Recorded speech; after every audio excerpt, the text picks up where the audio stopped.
ANI can be further classified into two types, reactive machine AI and limited machine AI.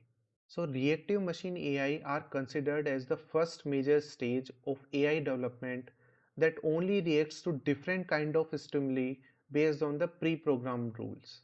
For instance, IBM's Deep Blue AI, which beat the chess champion Garry Kasparov in 1997, was an example of a reactive machine AI.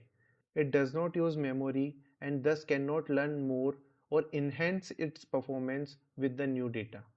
The second stage of AI development, which we are currently in, is limited memory AI. It can use memory to improve over time by being trained with new data. So all AI you see nowadays, even ChatGPT, is narrow AI in the limited machine AI stage.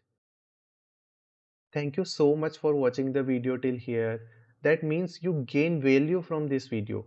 Please type awesome explanation in the comment section to let me know that you have watched video till end.